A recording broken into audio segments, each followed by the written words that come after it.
প্রিয় ভাই ও বন্ধুরা, আসসালামু আলাইকুম। আপনারা কেমন আছেন?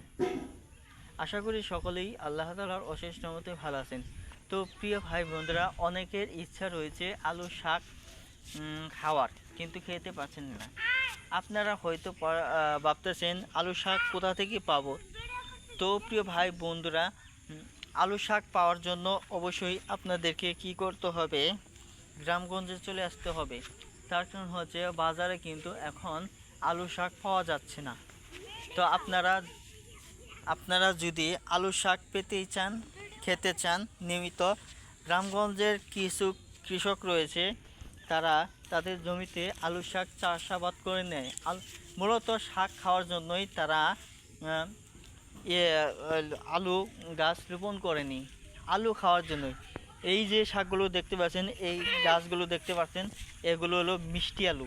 তো মিষ্টি আলু শাক, তো মিষ্টি আলু খাওয়ার জন্যই তারা মিষ্টি আলু গাছ রোপণ করে নিয়েছে। তো একাধারে তারা মিষ্টি আলু খেতে পারবে, এবং কি বন্ধুরা, মিষ্টি আলু শাকও খেতে পারবে ভাজি করে। এগুলো যে শুধু ভাজি করে খাওয়া হয় তা কিন্তু নয়, এই শাকগুলো রান্না করে খাওয়া যায়, এই শাকগুলো ভাজি করে খাওয়া যায়। এই শাকগুলো যদি আপনারা শুটকি মাছ দিয়ে রান্না করে খেতে পারেন তাহলে অবশ্যই ভালো হবে। তো ভিডিওটি আপনাদের কাছে কেমন লেগেছে তা কিন্তু অবশ্যই কমেন্টের মাধ্যমে জানিয়ে দেবেন।